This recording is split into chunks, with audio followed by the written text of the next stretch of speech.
de Dios trae corrección, trae disciplina, trae quebrantamiento, pero acuérdense que los que somos hijos de Dios vamos a seguir adelante. Les voy a leer un salmo, espero que se lo sepan de memoria, hermanos, uno de los salmos preferidos, Salmo 1.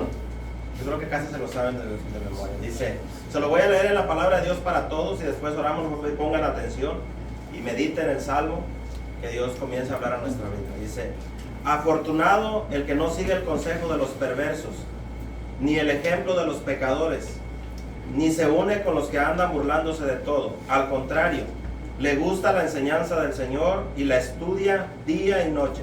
Será tan fuerte como un árbol plantado junto a corrientes de agua fresca, que da fruto en el momento adecuado. Y el que nunca se le caen las hojas, le irá bien en todo lo que haga. En cambio, pasa distinto con los perversos. Ellos son como paja que el viento se lleva lejos. Por eso los perversos siempre serán declarados culpables, y los pecadores no podrán sentarse al lado de los justos. El Señor sabe guiar por el buen camino a los justos, pero los perversos se desvían y se pierden. Así que hay que ser de los justos, hermanos, de los que son del Señor. Vamos a orar. Señor, le damos gracias, Padre, nuevamente. Gracias, Señor, por darnos el privilegio de estar nuevamente aquí delante de su presencia, Señor, por darnos el honor de poder servirlo, Señor.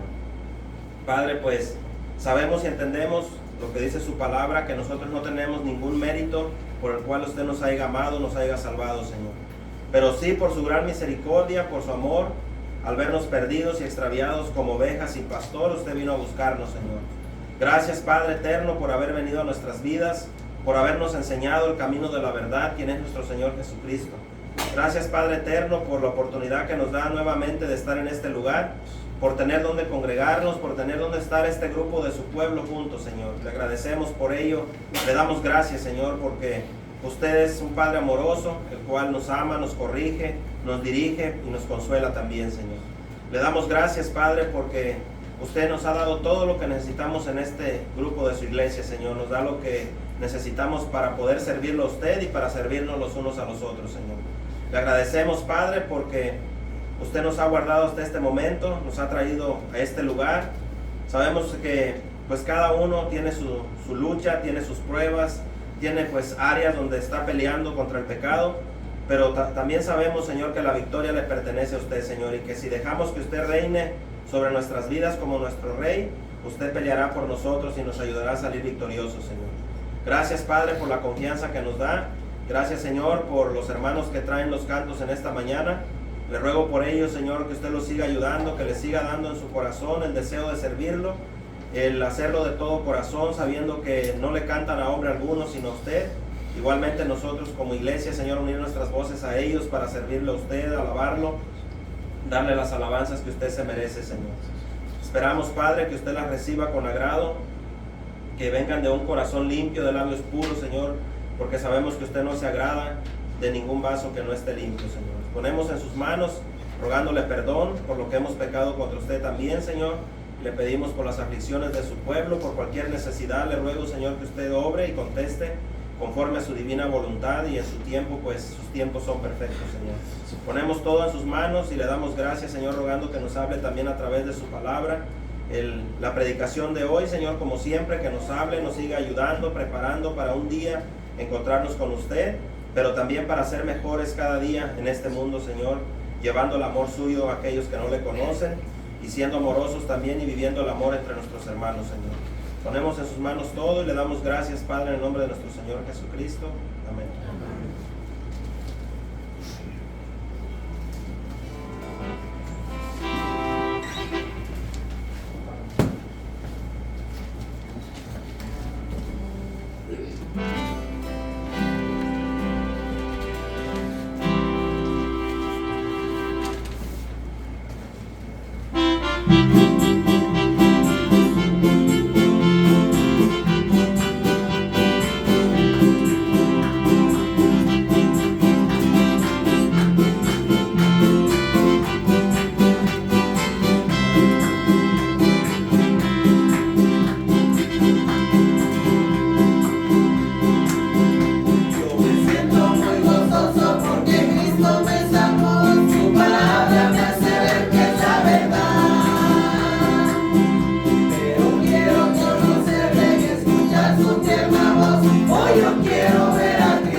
hermosísima ciudad.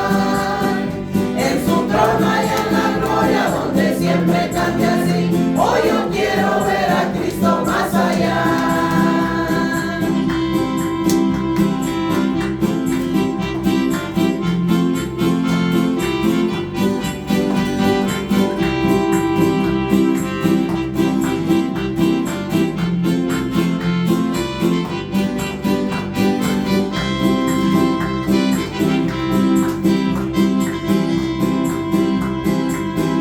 Cantaré la grande historia de su amor, yo alabaré, les diré que Él me vino a rescatar.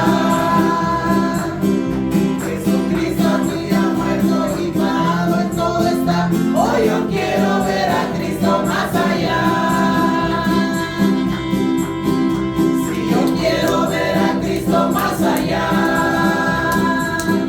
en aquella hermosísima ciudad,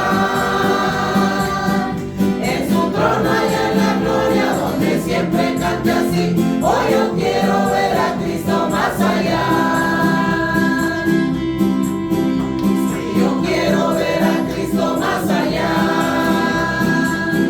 en aquella hermosísima ciudad, en su trono y en la gloria donde siempre cante así. Hoy yo quiero ver a Cristo más allá.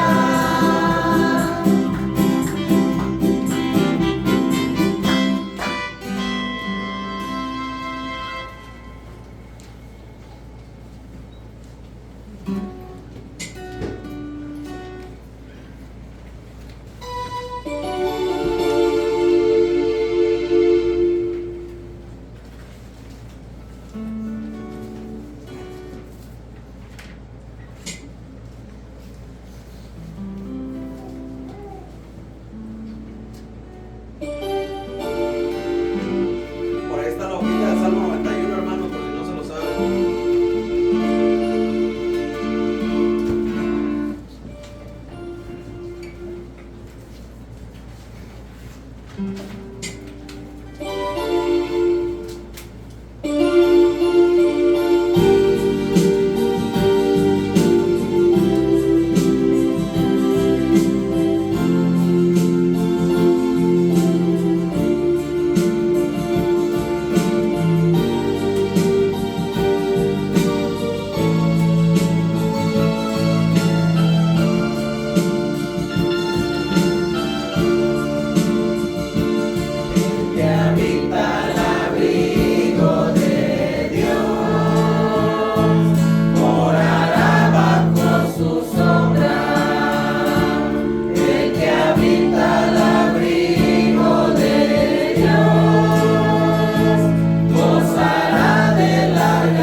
Cuánta seriedad, hombre.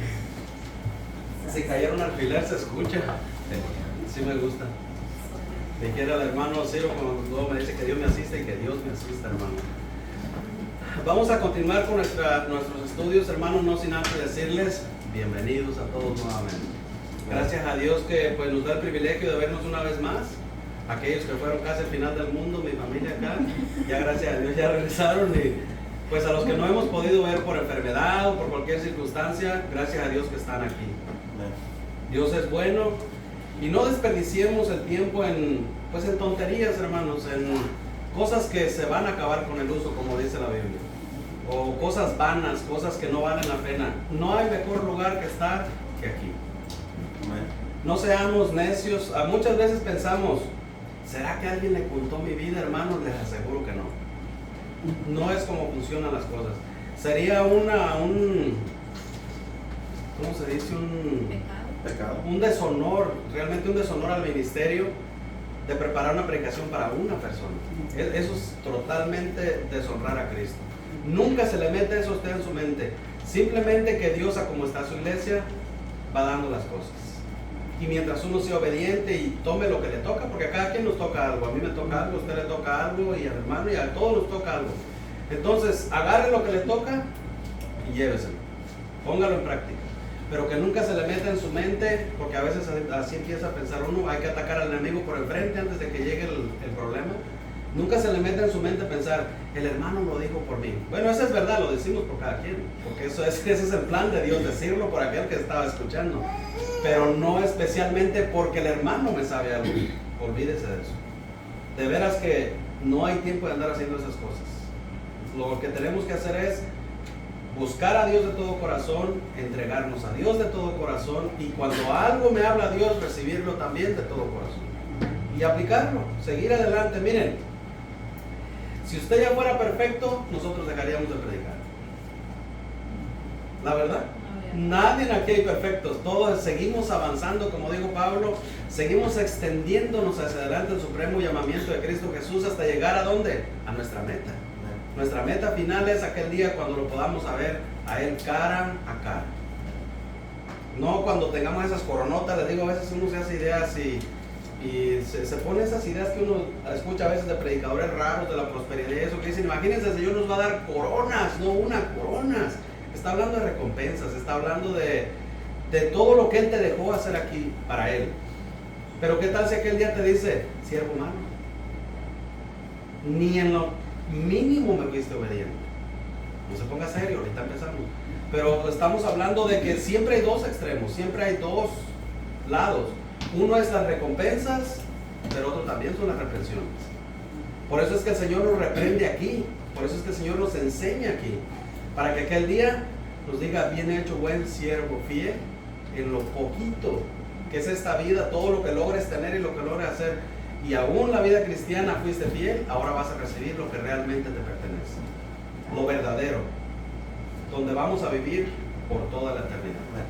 Pero le vuelvo a repetir, no se le olvide lo que estamos viendo, que no perdamos el ritmo de lo que estamos viendo. Lo que vimos la semana pasada es de lo mismo, es el carácter del Hijo de Dios. Cuando una familia se echa a perder, hermanos, se echa a perder exactamente por eso, porque el carácter de Cristo se perdió en la casa. Porque el carácter de Cristo ya no está en la casa. Entonces el Padre actúa como Él piensa que puede actuar o debe de actuar, no como Cristo dice que debe de actuar. Y la madre hace lo mismo. Ella le sigue aplicando la disciplina a los hijos como ella piensa que es, sin ir a la palabra de Dios. Entonces se hace un desorden. Lo primero es el carácter de Cristo en mí.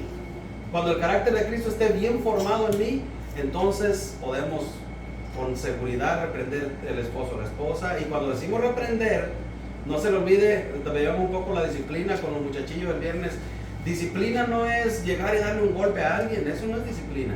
Disciplina es enseñar, disciplina es instruir, disciplina es levantar, disciplina es corregir. Lleva muchas cosas, la disciplina no es un golpe en realidad. El golpe ya es lo último, es, digamos, el último recurso. Y un buen ejemplo de eso es Dios. ¿Cuántas veces Dios le cae a usted con una vara arriba a la primerita? ¿Se lo ha hecho?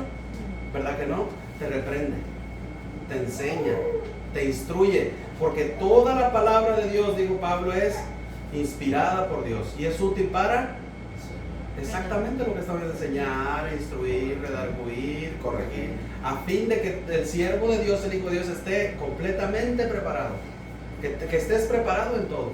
Nosotros somos enseñados en todo, en gozo, en disciplina, en alabanza a Dios, en servicio. Todo eso tiene la iglesia que hacer y tenemos que ser enseñados en eso. Así cuando nos caigan en aquel día, diga como Pablo, estoy enseñando en todo. Les decía yo la semana pasada, imagínense qué vergüenza que Dios de repente llegara ahorita y diga, a ver, ¿por qué no enseñaste lo que yo te dije? ¿Por qué pensaste más qué diría el hermano o qué diría fulano que lo que yo te dije que dijeras? Eso sí va a ser desastroso para que vean. Por eso es mejor respetar el llamado y decir lo que Dios dice y dejar que cada quien aplique lo que tiene que aplicar. Así que no se desespere, ya vienen los temas de consolación el día que nos muramos. Por lo pronto vienen puros de hay que echarle ánimo, exhortación, animación, porque este cuerpo lo necesita, esta vida lo necesita. Cuando menos siente uno, hermano, miren, yo sé que se nos hace fácil juzgar a una persona. Les decía una vez de los niños, es un ejemplo. Cuando un niño llora, pues nos desesperamos quizás todos. Pero ¿usted cree que el padre no se desespera? ¿Usted cree que la madre no está navegando también? Hay que ser un poco más conscientes de las cosas. Hay que ser más conscientes también de nosotros mismos. Miren, cuando hay un hermano que se enoja, pasa en todas las congregaciones. Yo me he enojado también. Cuando hay un hermano que se enoja es fácil. El hermano, mira, está bien bravo. ¿Y tú qué estás haciendo? Juzgando. En lugar de ayudar, a veces estorbamos más. Y somos bien rápidos para... ¿Qué? Decía un hermano, yo creo que tiene razón, dice, cuando apuntas, va un dedo para allá y van 3 contra ti y un dedo para arriba. Hay que tener mucho cuidado, por eso dice, si algún hermano es sorprendido en una falta, ustedes que son espirituales, más bien Pablo lo usó, lo he dicho muchas veces, lo usó en términos de, como así como sarcasmo exactamente, porque acuérdense a quién se lo escribió, ¿cómo andaban? Pues les empezó con reprimenda desde el primer capítulo. Entonces les dice, ustedes que se creen espirituales, o bueno, que son tan espirituales como para ver más la falta de tu hermano que la tuya propia, dice, entonces ahora sé bueno también para corregirla, pero háganlo sabiamente, dice. No sea que ustedes mismos también estén participando de algo allá no saben. Y después tú mismo vas a ser reprendido también. Es que Dios así es. También aún para dar, dice, ten medida grande. Y te dice por qué, para que así mismo Dios también te recompense. Pero eso es no solo en el dinero, no solo en el juzgar, no solo en todo es lo mismo. Dios, al que da mucho, mucho le va a regresar también. Y no siempre es dinero, es paz, gozo, es la tranquilidad, la felicidad que da el Espíritu de Dios. Entonces, ¿qué resta? Le digo, a veces hay que pararse un rato y meditar, ¿dónde estoy? ¿Qué estoy haciendo? Porque si yo soy de los que digo, ay, por lo menos el de la semana pasada no me pegó mucho porque yo no soy como Yadi. O a mí no me pegó mucho porque no soy como los jovencillos estos que ni conocen a Dios. Fíjese en la silla que se está sentando. Tenga mucho cuidado. Porque Santiago dijo, si tú juzgas a tu hermano, o si te pones en la silla de juez, dice, ya no eres hacedor de la ley, ahora eres juez, dador de ley. Y como tal, vas a ser juzgado también. Entonces, todos fallamos muchas veces. Lo dijo Abel hace 2 o 3 semanas atrás. Todos fallamos muchas veces. A mí me ha visto algunas cosas. Yo sé que algunos podrían, si me puedo preguntar, la semana pasada nos pusimos ahí a preguntarnos con Nacho, nos sacamos los trapos ahí. Pero si nos ponemos a preguntar unos a otros, yo sé bien que algo tenemos. O sea, oye, te falta un poquito aquí. Es bueno. Es bueno. Eso es bueno hacerlo. Pero la verdad y la realidad del asunto es que todos tenemos algo. Todos seguimos madurando. Desde nosotros que predicamos no nos ponemos como perfectos, como mírenme a mí, imítenme. Le decía al hermano, hablamos con el hermano el viernes, decía, ay Señor, si no puedo alcanzarte a ti, pero dame alcanzar por lo menos la mitad de Pablo. Que llegáramos a la mitad de lo que era Pablo, con eso me basta a mí. Ya imagínense llegarle a la estatura del varón perfecto que es Cristo. Y esa es la finalidad de todo lo que hacemos. Llegar a la estatura del hombre perfecto, de la creación perfecta, del hombre, mujer perfecta, Cristo mismo. Entonces no se le olvide, lo que estamos viendo es basado en lo mismo. Solamente que primero estamos viendo qué es lo que provoca ese problema. Después vamos a llegar a las consecuencias de ese problema. Lo primero es qué es lo que nos pasa y cómo solucionarlo. Miren, si usted se pone a pensar ahorita en el mundo, se cierne una locura total. Parece que la gente perdió la cabeza, en serio, parece que perdieron el sentido de la razón. El sentido común, dijera hermano, no existe ya. Allá afuera no existe. Gente que se casa con perros, gente que se cree perro, gente que, adultos viejos peludos que se creen niños, niños que se creen adultos. Es un desastre, no hay identidad. Todo es consecuencia de sacar a Dios de sus vidas. Todo eso es la consecuencia de sacar a Dios de sus vidas. Entonces Dios lo que quiere es que nosotros no caigamos a lo mismo. Su iglesia, en su iglesia debe de ser diferente. Recuperar el carácter de Cristo. ¿Recuerdan ustedes la historia de alguien? Eso lo vamos a ver más adelante, pero se lo voy a decir. ¿Se acuerdan la historia de uno que sacrificó a su propia hija? ¿Sí lo recuerdan? Qué cosa tan triste, hermano. A mí se me pone hasta los pelos en la punta cada vez que miro eso. Es algo tan triste, tan deplorable que un padre piense que Dios mismo le pidió a su hija para que la mate.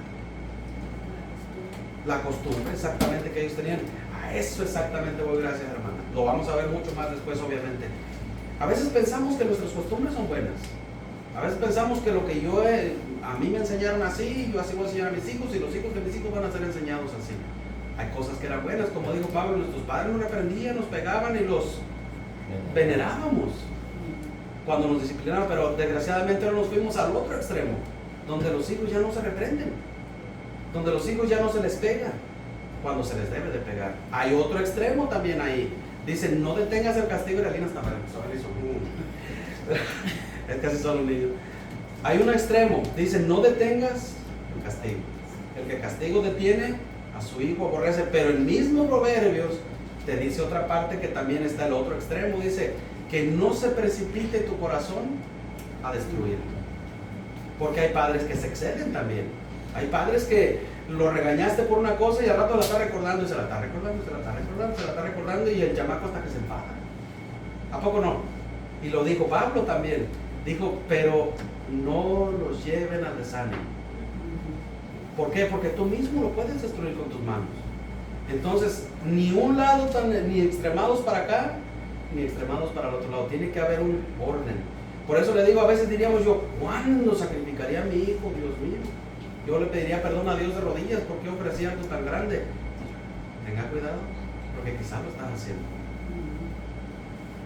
Lo que le haces a tu hijo, lo que le enseñas a tu hijo o a tu hija ahorita, lo va a arrastrar toda la vida, hasta el día que muera. Y desgraciadamente eso lo va a heredar a sus hijos también. El carácter es lo que, no es que se herede, se enseña. A como era papá, así va a ser el otro hijo. Y a como sea ese hijo, ahora va a ser el nieto. Y a como sea el nieto, va a ser el bisnieto. Y es una cadena. Por eso yo les decía una vez, tengan muchísimo cuidado. Tengan muchísimo cuidado cómo caminan ustedes como padres, porque sus hijos caminan atrasito de ustedes. Y si tú caminas mal, tu hijo camina mal. Y si tú te caes, tu hijo cae contigo. Debes de tener muchísimo cuidado, muchísimo. Y tratarlo como lo que es, bendición de parte de Dios. Fíjese lo que dice, herencia de Jehová son los hijos. ¿Qué haces con una herencia? ¿La despilfarras y haces lo que quieres? Se cuida, ¿no? Se supone que se dejó para que se cuide. Ahora, aquí lo maravilloso es que te la entregó en vida. Te entregó tu herencia. Pero desgraciadamente todavía el que te la entregó también está vivo y te va a pedir cuentas. Aquí en el mundo el que muere es el que entrega la herencia, pero Cristo sigue allá. Y el día que muera usted, le tiene que dar cuentas de esas criaturitas que tiene ahí. De verdad a mí, eso sí me preocupa bastante, hermano. Míreme pues. No tengo hijos.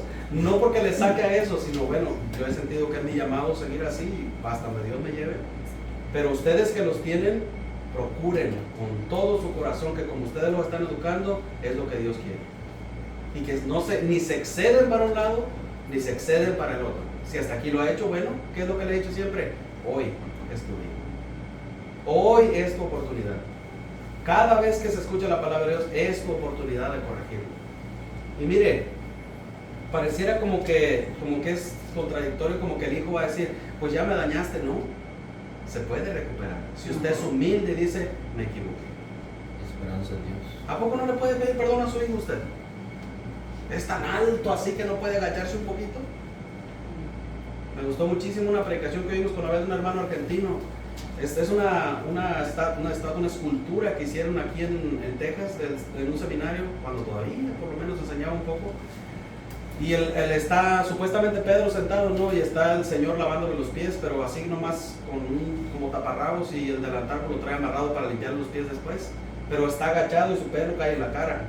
Entonces dice que el escultor lo hizo con un propósito, de que si quieres ver su rostro tienes que agacharte hasta abajo. Tienes que inclinarte hasta el punto de verlo, y entre más te agachas, más lo miras. Y ya cuando lo miras tu rostro reflejado en el agua con el dedo donde está la charola. Me gustó mucho porque realmente esto refleja lo que es la vida cristiana. Si quieres realmente vivir como él vivió, humíllate. Vive humilde. Que tus hijos te vean humilde. Humilde no es debilidad. Humilde es tu fortaleza. ¿A poco el Señor es débil? Y no hay nadie tan humilde como él. Póngase a pensar en eso. No hay ni uno solo tan humilde como Cristo. Y sin embargo eso no refleja debilidad en él, refleja fortaleza. Para mí es la fortaleza más grande del Señor, su humildad. Porque eso nos enseña también a nosotros a ser humildes. Vamos a abrir nuestras Biblias, hermanos, ahí en Efesios capítulo 4, versículo 13.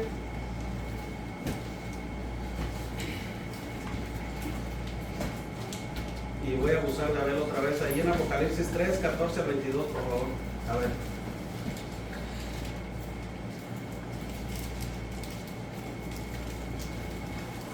Efesios 4:13 primero y Apocalipsis 3 del 14 al 22, lo lee a verlo. Hermanos, si usted lee 4:13 por favor de Efesios. No más 4:13. Hasta que todos lleguemos a la unidad de la fe y del conocimiento pleno del Hijo de Dios, a la condición de un hombre maduro, a la medida de la estatura de la plenitud de Cristo. Casi nada. A ver, por favor. Dice, escribe esto al ángel de la iglesia de la Odisea. Esto dice el Amén, el testigo fiel y verdadero, que dio inicio todo lo que Dios creó. Sé de todo lo que haces, no eres ni frío ni caliente. Sería bueno que fueras lo uno o lo otro. Como eres tibio, no frío ni caliente, te voy a escupir de mi boca.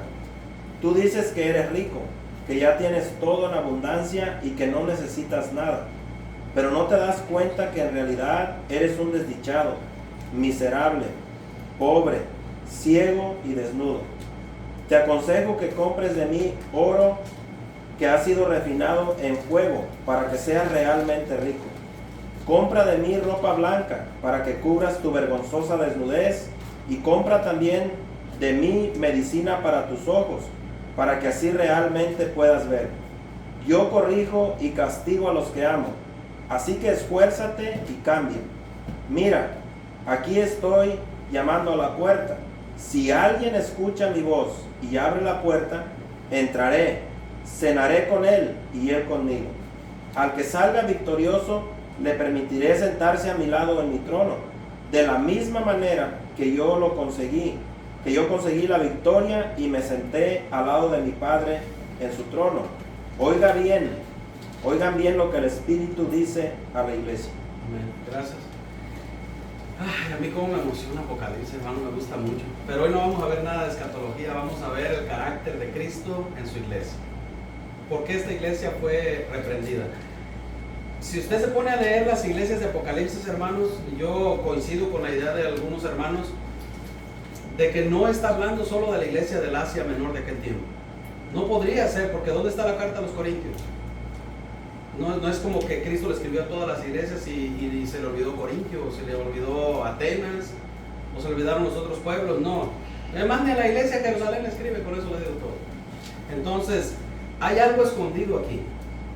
Hay algo maravilloso que Dios dejó para su iglesia, para que lo estemos aprovechando, para que lo saquemos de ahí y no caigamos en la situación de cómo estaban estas iglesias. Claro, el Señor, usando la situación y las circunstancias en las que estas iglesias estaban, la usa para dar ejemplo a la iglesia y decirles, como decía ahorita, yo corrijo y reprendo a todo el que ama. O sé diligente, arrepiéntete. Ahí se puede ver, mira hermano, el carácter de Cristo reflejado desde la iglesia 1 hasta la iglesia 7. Fíjese cómo Él nunca se precipita a matar a los de la iglesia. Es más, a los que estaban con Jezabel, ¿qué les dijo? Dice, a ella la tiró en cama. Y a ellos también los reprendió, los castigó. No es como que dijo, destruyanle toda esa iglesia. Es para que entienda y para que vea el amor del Señor, también su humildad. Como le decía la semana pasada, decimos, si yo fuera Dios, yo ya hubiera barrido. Ni Dios quiera que yo fuera Dios jamás. Pero fíjense, me gusta también lo que dice en Efesios. También hay una carta para la iglesia en Éfeso. Y esa iglesia tenía un problemita, y yo creo que por eso Pablo tanto trató ese tema con ellos. Esa iglesia carecía de amor. Ese era el problema de esa iglesia. Y miren, les decía ahorita, hay mucha maldad en el mundo ahorita, hermanos. Es una cosa horrible. Pero el problema es que esa maldad también se quiere meter a la iglesia. Y ahí es donde Cristo no lo puede permitir. Y nosotros como sus hijos tampoco podemos permitir que esa maldad caiga en nuestras vidas jamás. Debemos de estar vigilantes en eso. Entonces, también tenemos muchísima bondad del Señor en toda la tierra, ¿o no? La bondad del Señor está por encima de toda la maldad que puede hacer. Un acto que Dios haga rompe con todas las tinieblas que hay. Se puede ver en los avivamientos que ha habido. O una persona que Dios salve se hace una cosa grande para mucha gente. Porque Dios es bueno. Vamos a leer en la carta de la iglesia, a la iglesia de Éfeso. Yo se lo leo si quiere, está en el capítulo 2, 1 al 7 de Apocalipsis. Dice así. Ahí mismo nomás de una vueltita, dice. Escribe al ángel de la iglesia en Éfeso, el que tiene las 7 estrellas a su diestra, el que anda en medio de los 7 candeleros de oro, dice esto: yo conozco tus obras y tu arduo trabajo y paciencia, y que no puedes soportar a los malos, y ya has probado a los que dicen ser apóstoles y no lo son, y los has hallado mentirosos, y has sufrido y has tenido paciencia, y has trabajado arduamente por amor de mi nombre, y no has desmayado. Pero tengo contra ti que has dejado, fíjese que, tu primer amor. Casi no dejó nada. Recuerda por tanto de dónde has caído y arrepiéntete, y haz las primeras obras, pues si no, vendré por ti y quitaré tu candelero de su lugar, si no te hubieras arrepentido. Pero tienes esto, que aborrece las obras de los nicolaitas, los cuales yo también aborrezco. El que tiene oído, oiga lo que el Espíritu dice a las iglesias. Al que venciere, le daré a comer del árbol de la vida, el cual está en medio del paraíso de Dios. ¿Alguna vez se ha preguntado usted la obra de los nicolaitas, hermanos? Se menciona en 2 cartas diferentes. Muchos le echan la culpa a Nicolás, el diácono. Ve que hubo un Nicolás ahí, que él metió una falsa doctrina, pero no concuerda, no, como que no da. Pero si usted va al hebreo y busca la palabra tragón o comilón, o que te comes lo que te den, aunque sea para los ídolos, se usa una palabra bien tremenda que se dice nakal. Y ya en el griego se puede decir Nicol o Nicolás. De hecho hay unas personas que se llaman Nicol, que yo cuando estaba revisando esto digo, ¿será que porque son dragones o no sé? Pero si usted la lleva más a eso, el Señor reprendió varias iglesias porque comían de lo sacrificado a los ídolos. Entonces, en lugar de echarle la culpa a Nicolás, más bien es la culpa de la iglesia, porque estaba comiendo lo sacrificado a los ídolos. Y utilizando el término Nicolás o Nicol del antiguo hebreo, es que estaban comiendo lo sacrificado a los ídolos. Para que sepa usted de dónde viene. ¿Por qué digo esto? Porque también habla de Balac y también habla de Balaam. Entonces se está refiriendo a lo de allá atrás también. De lo que estaba pasando allá le estaba pasando a la iglesia, o estaban teniendo el mismo problema. Miren, revisando esta iglesia un poquitito antes de avanzar, ¿qué es lo que la llevó a ella a perder el amor? ¿O qué es lo que la llevó a comportarse como un rufián, diríamos así, una persona mala? El conocimiento. El conocimiento envanece, pero el conocimiento burdo, mundano, normal, ¿qué es lo que ellos estaban haciendo? Pero no solamente era el conocimiento de allá, sino que te conocían tanto de la Biblia que a cualquiera que les hablara de Dios no era un examen bueno, así como le hacían los de la iglesia de Berea. Exactamente, los de la iglesia de Berea, sino que esto era un examen así malicioso. Era exactamente buscando una fallita en el que estaba hablando para decir, no es de Dios. Aquí está, dice, tu arduo trabajo y tu paciencia, hasta ahí va bien, y que no puedes soportar a los malos, pero eso lo llevó al otro límite. Has probado a los que dicen ser apóstoles y no lo son. Pablo ya había dicho, ¿no?, que no había más apóstoles, lo que veíamos la otra vez. Dice, son mentirosos, no existen. Pero sin embargo ellos lo llevaron hasta otro extremo. Dice, y has probado, y los has hallado mentirosos, has sufrido y has tenido paciencia y has trabajado arduamente por amor de mi nombre. Y no has desmayado. O sea, era una iglesia que se esforzaba, pero ese conocimiento que tenían los llevaba a pecar, de descalificar a todos los demás. De arrogancia. Sí, arrogancia, exactamente, descalificar a los demás. Esta iglesia tenía ese problema, falta de amor que la llevaba a descalificar. Por eso debemos de tener cuidado nosotros. No somos los únicos cristianos en la tierra. Dios tiene remanente en todos los pueblos. Y Dios tiene remanente entre africanos, entre chinos, entre coreanos. Hay muchísima falsa doctrina, pero el remanente de Dios permanece fiel. El remanente de Dios permanece fiel. Entonces, que no caigamos en lo mismo que cayeron los efesios. Por eso Pablo les exigía esto. Maduren en el amor hasta llegar a la estatura de Cristo. Es decir, no paren. No hay manera de parar hasta llegar al tamaño del varón perfecto que es Cristo. Ahora, nomás para rematar un poquito esto, ya para pasar al tema que les traigo, porque todavía no empiezo. Las 7 iglesias del Apocalipsis se las voy a definir un poquito nomás para que usted las pueda revisar bien en su casa. Dele una buena estudiada, le voy a dar más que nada las que estaban mal. Pero si usted revisa cada una de las iglesias y ponga la etapa de la iglesia cristiana, usted se va a dar cuenta que habló Dios de cada etapa de la iglesia hasta llegar al tiempo final, la Odisea. Es la iglesia que estamos viviendo el tiempo de hoy. Mire la iglesia de ahorita y lea lo que le había hablado de la Odisea y escuche, y es exactamente lo que estamos viviendo. Una iglesia enferma, una iglesia envanecida, una iglesia embrutecida por el dinero. ¿Qué es la doctrina que más pegó en esta década pasada? La prosperidad. Y la iglesita esta que decía, pásele a sufrir, digo, pare de sufrir. Yo le digo, pásele a sufrir. Pare de sufrir. Pero ¿qué es lo que quería la gente realmente? Sanidad y dinero. Así se mueve la iglesia moderna. Es las emociones, el dinero, quién tiene más, qué iglesia tiene más miembros. ¿Qué es lo que hacen en las iglesias? ¿Alguien tiene una petición? No, pues sí, pásele aquí, repita después de mí. Y lo hacen recibir a Cristo a fuerzas, casi lo patean. Y luego, ¿qué hacen? Su nombre, por favor. Otro más a la lista. Señor, me eché otro. A la lista del cielo, a la lista de la membresía. No a la lista del cielo. Porque ya están declarando salvos como si fueran el Papa. Un sacerdote, ya está. No funcionan así las cosas.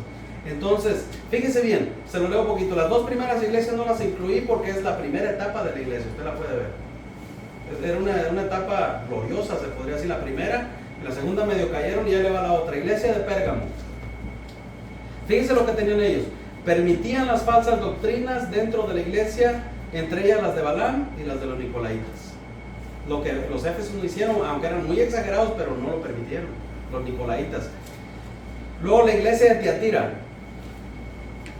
Tolerable a Jezabel, una mujer que seducía a los siervos del Señor y los guiaba a cometer inmoralidad sexual y a comer de los sacrificados a los ídolos. Véngase viniendo hacia arriba, lléguele ahí por los años 1000 y dése cuenta que por ahí más o menos iba la iglesia.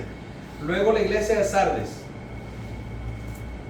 la iglesia que parecía viva pero en realidad estaba muerta. ¿Qué pasó en la época del oscurantismo? Póngase a pensar qué pasó en esa época. ¿Qué iglesia existía en ese tiempo? Los poquitos que conocían de Dios los traían muertos casi. Y la iglesia que gobernaba, pues obviamente lo sabemos, es la católica. ¿Quién lo puede negar? Está en la historia. ¿Y qué hacían con los que no se sometían? Cuello, quemados. Es lo que se llamó la Gran Inquisición. Ya ni tan siquiera es Inquisición, es Gran Inquisición. ¿Por qué? Por una iglesia que tenía nombre de que vive, pero está muerta. Hasta la fecha lo sabemos. Los que conocemos la verdad lo sabemos. Desgraciadamente, pues nuestras familias a veces tenemos un poco de fricción en ese tipo de cosas, porque para ellos es la iglesia verdadera. Es la iglesia que fundó el Señor Jesucristo. ¿Cómo una iglesia que fundó el Jesucristo va a pasar cientos de años asesinando un continente entero? Si aún a Calvino todavía se le echa encima que quemó a una persona, a Miguel Servet, y se decía cristiano. Por eso es que se le echa encima eso y se le confronta con eso, porque no fue correcto. Y por eso los que ahora dicen predestinación, ¿de dónde viene? Calvino, no, olvídalo. Asesinó a una persona. Imagínense una institución que se llama de Dios y asesinó millones de personas, millones, porque no entraban a lo que ellos hacían, o porque no estaban con ese nombre que tenía. Entonces tenía el nombre de que vivía, pero estaba muerta. Y después de eso, ¿qué viene? La gran reforma que llaman algunos por ahí. ¿Con quién empezó? Con Lutero. Yo ya había platicado, el otro día teníamos una conversación ahí, digo, ¿por qué será que Wycliffe, Hus, entre ellos también a un Cipriano o Valera, los que traducieron la Biblia, y algunas otras que estuvieron en ese tiempo, como John Hus y ¿cómo se llama el otro? Se me olvida el que hizo la Biblia en inglés, pero como sea, ¿por qué ni uno de ellos, por qué ni uno de Tyndale se llama, ¿por qué ninguno de ellos menciona a Lutero entre sus escritos? ¿Se ha puesto a pensar en eso? Sin embargo, si escucha que a veces Wycliffe habla de otro, y el hermano que sufrió el martirio por esto en sus libros, claro, necesita leer sus libros, pero a lo que yo me refiero es por qué ninguno de ellos se menciona a Lutero como un siervo de Dios. Porque lo tomaron como el Papa protestante. Así me verá. Y en Alemania, hermanos, el que no estaba sometido a la ley del Papa, tiene que leer para eso. El Papa, ahora sí que era el Papa Lutero, era ahora desgraciadamente moría. Las iglesias mismas los arrestaban, los metían a la cárcel, y como ahora la misma iglesia ahora era ley, no, pues es que el gobierno tiene el derecho de juzgar, pues ahora eran iglesia y también eran gobierno, cayeron a lo mismo.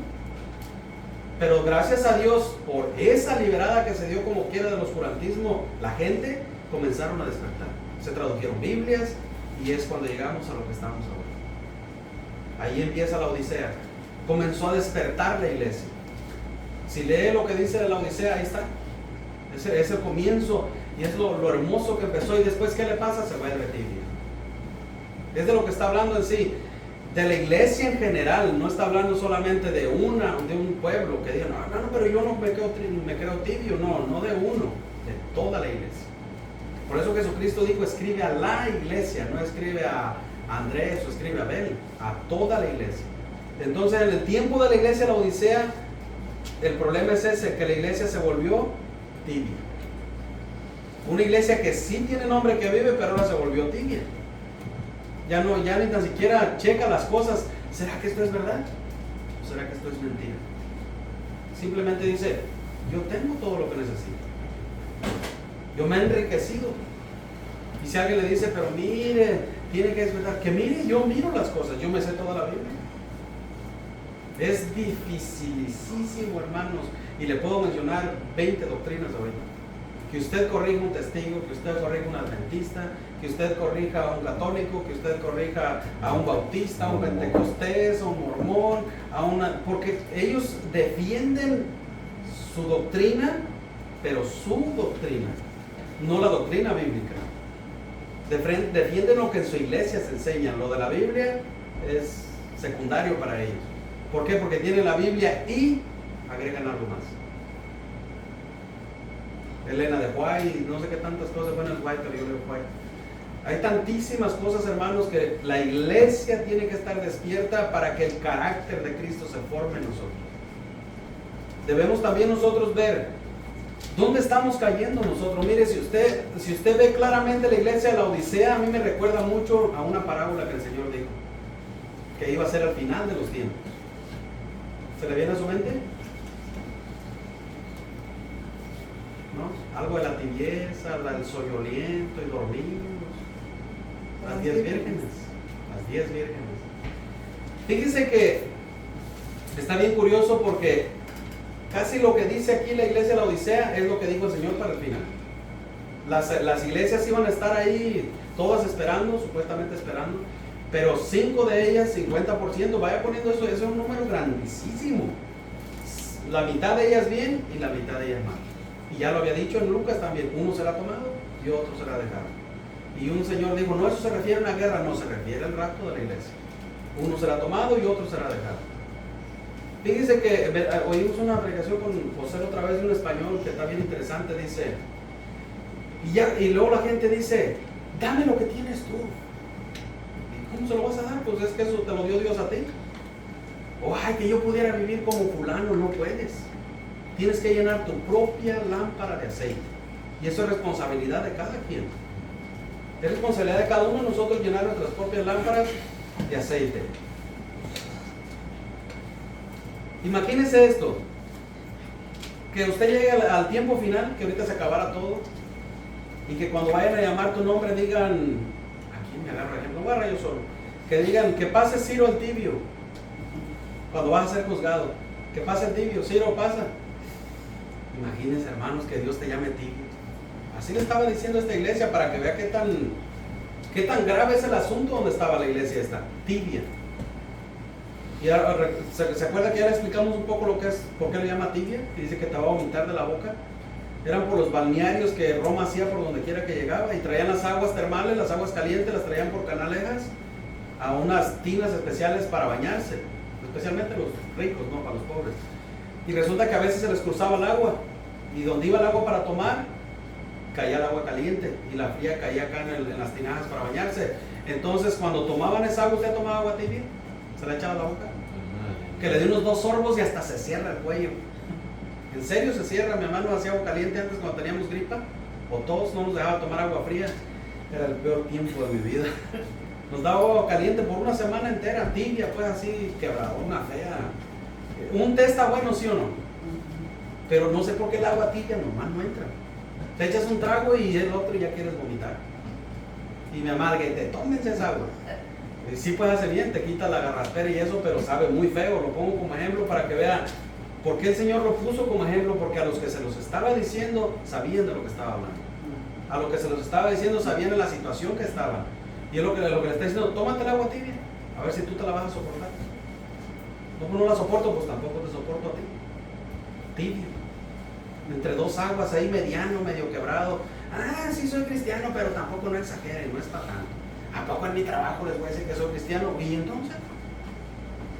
Hasta como el que fue a México, era bien feliz porque nadie se enteró que era cristiano. ¿Cómo le fue, hermano? Le dice, no, bien, dice, nadie se enteró que soy cristiano. No, sí le fue muy bien entonces. Fíjese lo que decía esta iglesia. Porque tú dices, yo soy rico y me he enriquecido.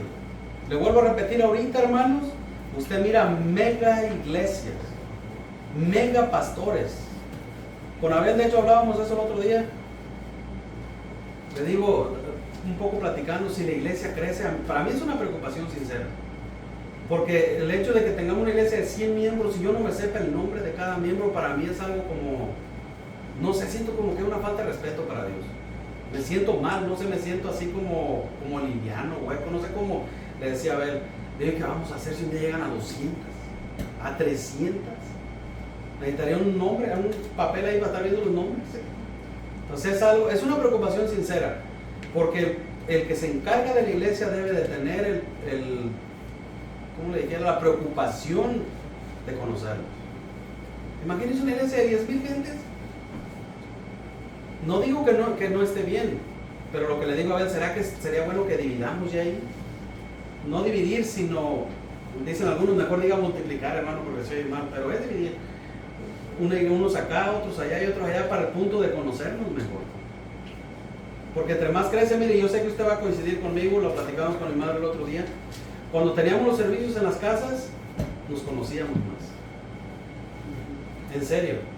Yo hasta conocía ya los gestos de Nacho, conocía a la hermana Irma, más profundamente al hermano, a ustedes no porque no estaban, pero los conozco, son mi familia. A Abel, cuando algo decían, más o menos sabías ya a qué se refería. Y no tomamos las cosas tan a pecho, pues, o sea, porque nos conocíamos más para que entiendan. Que algo dijo Abel, no, pues no lo digo por mí el hermano, pues ya lo conozco. Pero, exactamente, más confianza, pero como ahorita ya nos hicimos un edificito que está bien, no digo que esté mal, pues salimos del servicio y cada quien corre. Y podemos hacer una comida, pero como quiera algo se pierde con la multiplicación. Aunque uno no quiera, algo se pierde. Y no digo que esté mal, no me vaya a tomar a mal, pero hay algo que se pierde y es la unidad entre miembros. Se vuelve uno como más separado. Y ya no, pues yo acá nomás consigo porque es mi hermano. Más individual. Sí, yo no, bueno, acá con Nacho porque lo conozco más desde hace 15 años. Se vuelve uno como selectivo, a quién visito, a quién quiero, a quién le marco, a quién texteo. Póngaselo en su mente y póngase a pensar qué puede hacer para mejorar eso. Porque es algo que necesitamos mejorar. La iglesia debe tener coinonía, comunión. Es bien importante. Lo que hizo el hermano Luis apenas, perfecto. A mí me da muchísimo gusto cuando dicen eso y nos paramos bien temprano y aún así nos vimos con gusto. Porque es bueno, es algo muy bueno que estén todos los hermanos habitando en armonía. Y ahí es donde uno puede poner los frutos a trabajar. Es que el hermano me ve feo, pues arrímatele, míralo bien tú. Es donde uno puede trabajar en su carácter, puedes trabajar en el carácter de Cristo en ti. Es ahí. Pero le digo, cuando usted está solo en su casa, me voy a poner una predicación de Michelin, una de Chuy, una de Power Wash. Aquí yo me edifico. Sí se edifica, pero no es igual. Como cuando están todos los hermanos juntos. Es bien diferente. Aunque no soporte un hermano, vaya a verlo. Vaya de vez en cuando. Para que tampoco enfada, porque va a decir, hermano, hombre, todas las días lo tengo aquí. No, y una llamadita, un textito, algo. El hermano cumplió años, por cierto, ¿alguien lo felicitó? Sí, pensé que me iba a decir. ¿Cuándo será? El viernes. Pero, o sea, les digo para que vean que estamos un poquito... Para que me hagan una comidita para juntar. O sea, es para ponernos a pensar un poco, pues, que entiendan que estamos un poquito... No es que estemos mal, sino que poco a poco se va causando una distancia y ya no tiene la misma confianza de hablar con una persona. La verdad ya no. Se va haciendo un poquito más alejado, exactamente. A mí me acuerdo cuando trabajamos con Nacho, Abel y yo juntos, los tres. Todo el tiempo hablábamos, nos peleábamos y todo teníamos. Pero platicábamos muchísimo. Y un día platicando con Nacho, estábamos ahí en Wilmington, yo creo que se acuerda, estábamos pescando en un puente, que de hecho sacamos un puro tiburón. Y le digo a Nacho, ¿a poco tú te sientes a gusto como estás? La verdad yo no. Está hablando así como amigos, pues. Te sientes bien así, como que puedes avanzar más, pero como que no avanzas. Y pues coincidimos lo mismo, ¿no? Pues, dan ganas de avanzar, pero al dar el paso te da flojera. Esa es la verdad. ¿Dónde puedes sacar eso? Con un amigo, un hermano que sea tu amigo. Porque si no es tu amigo, hasta tiene un miedo de decirles algo. Así después lo va a ir a sacar y decir, hermano, anda malísimo. Pero cuando somos bien amigos y hermanos, se puede sacar lo que realmente traes. Me siento mal, en realidad, me siento como que estoy atascado, ayúdame. ¿Quién hay mejor para ayudarte que un amigo? Un hermano. Dice que no hay mejor que un amigo.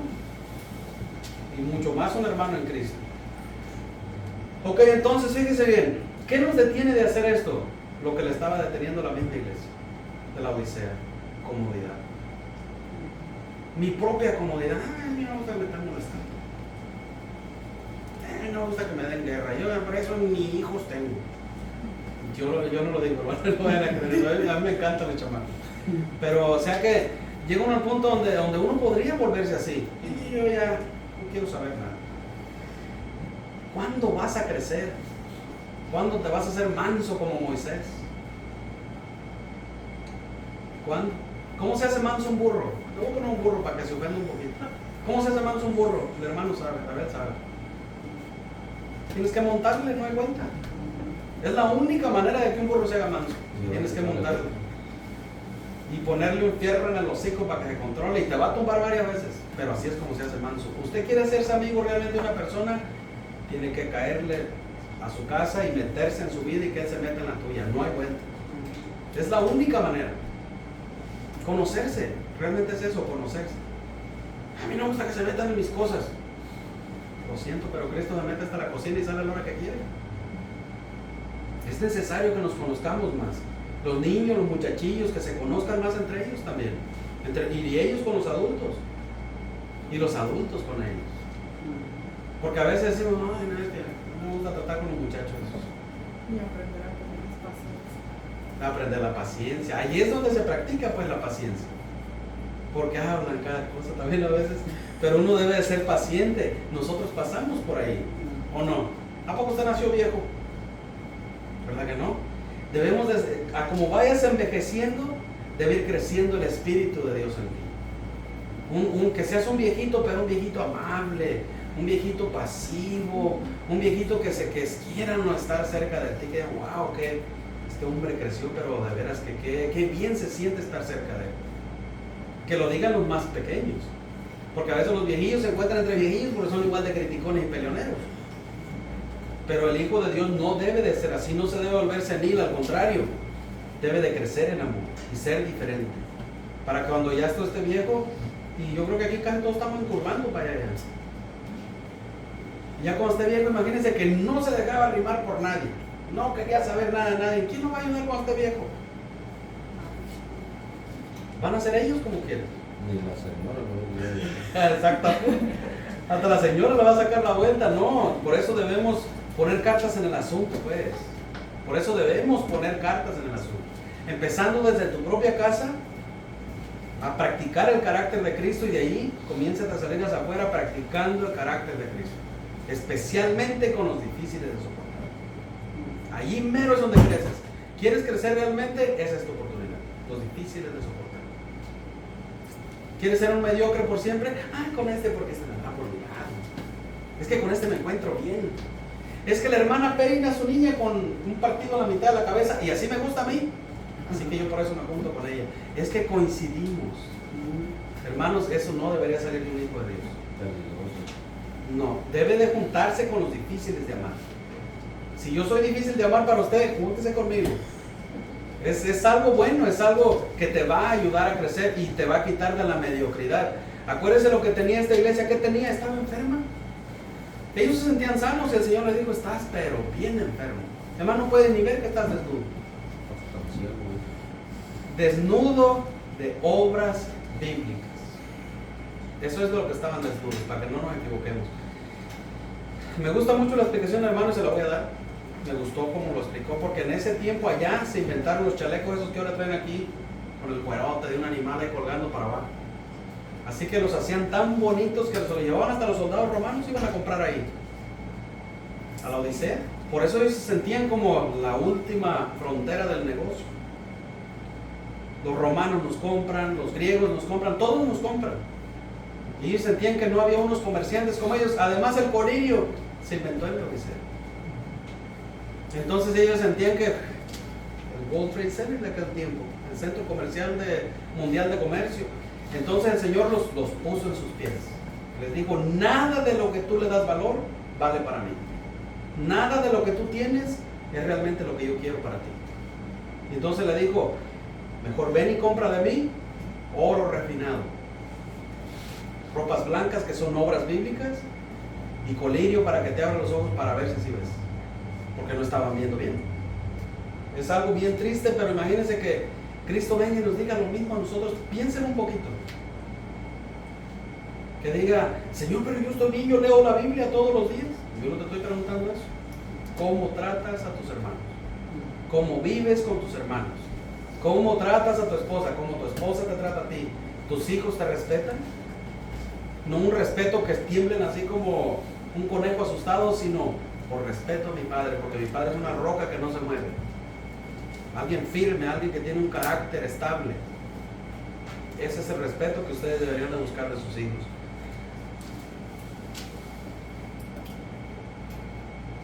Les voy a leer lo que sigue de Efesios 4. Ya casi cierro, no se me desesperen. Voy a tratar siempre de terminar así para que vengan con ganas. Efesios 4, 17 al 32 se lo leo. Dice así, para que vean lo que seguía de lo que leímos en el 13. Pablo no está preguntando, está dando una orden al cristiano para que empiece bien a leer esto que le voy a leer. Dice: esto pues digo y requiero en el Señor, que ya no andéis como los otros gentiles que andan en la vanidad de su mente, teniendo el entendimiento entenebrecido, ajenos de la vida de Dios, y por la ignorancia que en ellos hay, por la dureza de su corazón, los cuales después que perdieron toda sensibilidad, se entregaron a la lascivia para cometer con avidez toda clase de impurezas. Ok, vamos a poner esto en orden. Pablo primero dice: esto es el mundo. Les da el cuadro del mundo. Esto es el mundo. Así no debe de vivir la iglesia. Por eso dice esto: digo y requiero al Señor que ya no anden como andaban antes, que ya no vivan como vivían antes. Y entonces dice: mas vosotros, dice el 20, no habéis aprendido así. ¿A quién? A Cristo. A Cristo, no a la Madre Teresa de Calcuta, a Cristo. Porque algunos piensan: ay, qué piadosa esa mujer. No vamos a entrar a eso, no quiero problema ahorita. Pero a Cristo. El 21 dice: si en verdad le habéis oído y habéis sido por él enseñados conforme a la verdad que está en, otra vez, Jesús. No, ni Emán ni Pablo se pone frente ahí, ni un otro predicador, en Jesús. Dice el 22: en cuanto a la pasada manera de vivir, despojaos del viejo hombre que está viciado conforme a los deseos engañosos y renovaos en el espíritu de vuestra mente. Y vestíos del nuevo hombre, creado según Dios en la justicia, santidad de la verdad. Por lo cual, desechando, fíjense bien cómo podemos, ahí le va el carácter de Cristo. ¿Quiere crecer? Ahí le va. Desechando la mentira, hablad verdad cada uno con su prójimo, porque somos miembros los unos de los otros. Ahí le va otra. Airaos, es decir, enójate, pero no peques. No se ponga el sol sobre tu enojo, es decir, no puedes durar más de un día enojado. Además no nos da permiso, pero bueno, esa es la parte ahí. ¿Por qué? ¿Qué pasa con eso? Dice: ni deis lugar al diablo. El que hurtaba, que ya no hurte más, sino trabaje haciendo con sus manos lo que es bueno, para que tenga que compartir con los que padecen necesidad. Ninguna palabra corrompida, esta está bien buena porque a veces somos muy livianos en esta parte. Ninguna palabra corrompida salga de vuestra boca, sino la que sea buena para la necesaria edificación, a fin de dar gracia a ¿quién? Siempre va a haber quien te oiga, hermano. Siempre va a haber quien nos escuche. En el trabajo, en la casa, tus propios hijos. Por eso dice Abel, ahorita leo la otra parte. Y me gustó lo que dijo Abel una vez. ¿Por qué será que tus hijos a veces no se ponen serios? O no toman las cosas en serio, porque te escuchan a ti. Dijo un hermano, está bien tremendo esto, porque dice: tú dices no se debe de hablar de los hermanos, y cuando están comiendo no hablas de otra cosa. ¿Y a quién estás dañando primero? A tus criaturas. Porque ellos, tú lo que les estás enseñando es esto: puedes hablar de ellos, pero que ellos no te escuchen. Eso es lo que estás enseñando. Sin embargo, si lo comentáramos como un comentario real, una cosa buena, diríamos: el hermano, yo siento que se le está cayendo un área aquí. Les pido a todos que oren porque voy a platicar con él. Ah, tus hijos te agarran de una manera seria. Dicen: mi papá o mi mamá. Tremendo. Estamos orando porque va a hablar con el hermano. Entonces ellos saben también que cuando a ellos se les empieza a caer un área de su vida, usted los va a reprender. Y reprender en sí, acuérdense lo que es reprender: aconsejar, instruir, levantar. Eso es exhortar. Entonces, por eso es que la Biblia es tan clara: no te dejes llevar por tus emociones. El enojo tiene esa gracia, o desgracia la vamos a llamar. Cuando te enojas, corre en tu boca como río. Y ya cuando sientes, dices: debería no haber dicho eso. Me gusta mucho lo que dijo un hermano. Dice: Dios le puso dientes a la lengua, a su cárcel, y paredes de carne por los lados, para que no salga nomás cuando quiera, sino hasta que tú le des permiso. Pero a veces que la celda está abierta, damos vuelo a la lengua. Cuando te enojes, entonces, ¿por qué pasa? Somos humanos, no vamos a decir que no. ¿Quién no se ha enojado? A veces nos molestamos, pero antes de hablar, piensa, antes de que salga, porque una vez que sale, es bien difícil de arreglar ese problema. Es bien difícil. Además, me atrevo a decir que es imposible. Pueden perdonarte, pero la ofensa queda la herida, queda lo que hiciste. Por eso es bien necesario pensar antes de decirlo.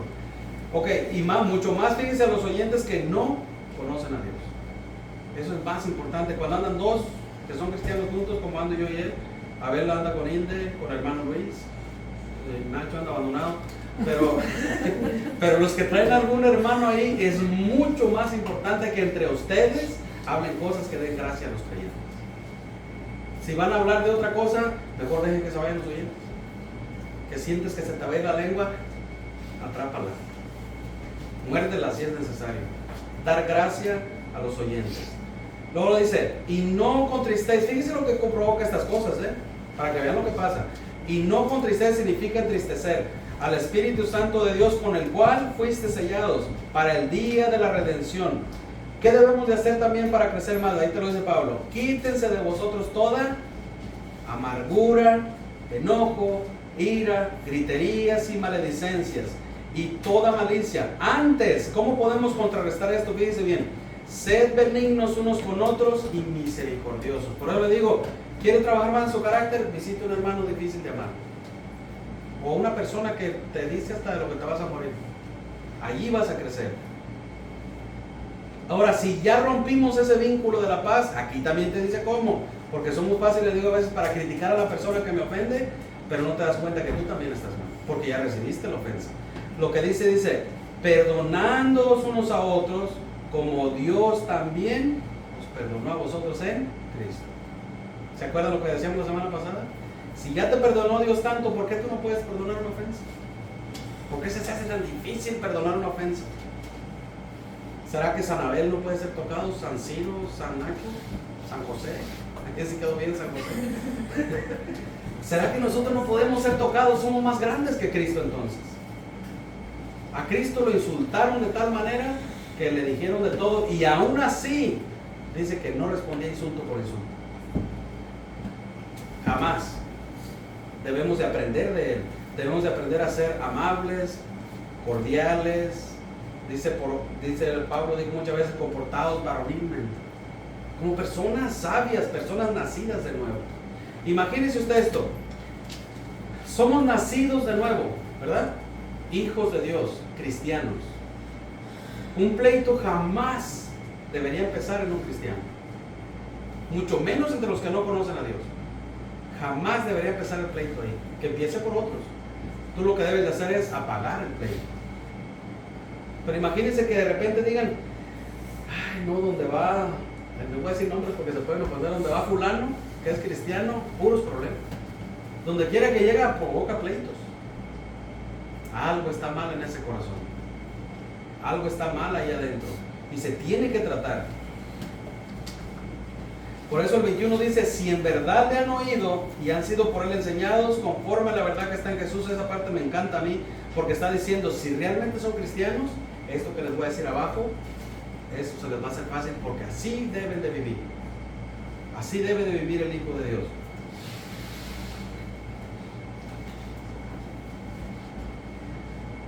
Ya nada más le defino un poquito esto y nos vamos. Ok, el carácter de Cristo, no se les olvide, estamos viendo el carácter de Cristo. Vamos a leer Gálatas 4:19, ya no va para cerrar algunos versículos que se los lleve de memoria o los puede escuchar después. Gálatas 4:19.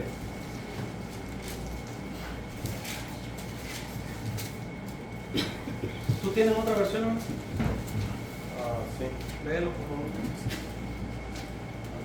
Dice, hijos queridos, otra vez sufro por ustedes como una madre que da a luz hasta que en realidad sean como Cristo. Ahí está. Acá en la Reina Valera dice así, hijitos míos, por quienes vuelvo a sufrir dolores de parto hasta que Cristo sea formado en vosotros. Mire, no hay peor tristeza para una persona que enseña que lo que enseña no se quede. En serio, cuando pasan años y años y vemos las mismas actitudes, realmente provoca dolor, provoca tristeza. Por eso Pablo, ¿cuál es el problema que tenían los Gálatas? Los Gálatas estaban regresando a circuncidarse, estaban regresando a hacer las cosas que él les dijo, no vale para nada eso. Dice, empiezan por Cristo y ahora van a acabar por la carne, van a acabar por obras muertas. Entonces eso le provocó mucha tristeza a Pablo. Y entonces aquí dice, es como que les vuelvo a predicar de nuevo. Por eso dice, sufro dolores de parto, es como que van a nacer apenas.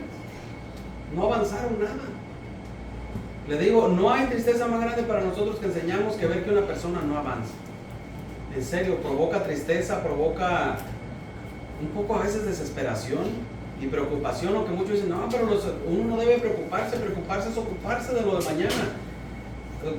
Yo quiero que me entienda que preocuparse es el destino que le espera.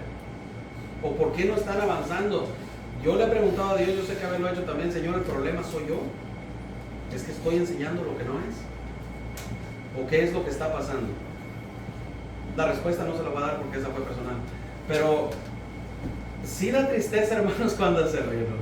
Da tristeza cuando vemos que no avanzan. O cuando vemos una pareja que está en problemas, hermano, eso es bien, pero bien triste, la verdad. Porque deberían ser el ejemplo las parejas para los nuevos. Debiendo ser maestros, ¿qué digo? Todavía tienen necesidad de que se les meta el biberón en la boca. Deberían ser maestros de sus propios hijos y maestros de los otros hijos también.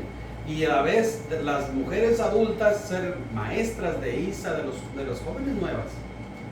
Y decirle, como tratas a tu marido no es correcto, pero pues con hechos. Dijeran en mi tierra, pues con hechos. O sea, si le hija, así no se trata al marido. Aprende de, ponte como ejemplo. Porque tiene que ser ejemplo las mujeres casadas. Aprende de mí. Mira cómo trato a mi marido y que el marido la respalde, que el marido no jamás aprenda eso que le digo. Le digo, las mujeres deben de ser maestras de enseñar el bien. Y los maridos deben de enseñar a los nuevos esposos a ser esposos. Trata a tu mujer como yo trato a mi esposa. Como Cristo trata a la iglesia, así trato yo a mi esposa. Aprende de mí. ¿Se atrevería? Como que están grandotas las palabras, ¿nada? Unas bototas que sientes que no te caben. Pues de eso se trata, hay que crecer. Hay que madurar. ¿Por qué? Porque quieras tú o no, está siendo ejemplo para las parejas nuevas. No es de que lo digas. Mírame a mí como ejemplo. No es que lo digas, es que lo están viendo. Es algo que está pasando. Una pareja mundana te está viendo también. Que digan, ay, mira cómo viven los cristianos. Dijeron un hermano, dice, yo estaba pensando, dice, ¿cómo me verán mis vecinos a mí? Dice, no, dice, empecé a poner atención qué decían mis vecinos de mí. Dice que entonces su esposa dice, ábreme la puerta del carro como se le abre el vecino a su esposa. Ay, hermanos, dice, descansé. Me miran que hago cosas diferentes. Soy ejemplo para mis vecinos, aunque no crean en Dios.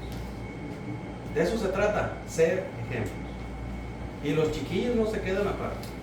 Ustedes deben de ser ejemplo para los que no conocen a Dios en la escuela. Ejemplo en comportamiento.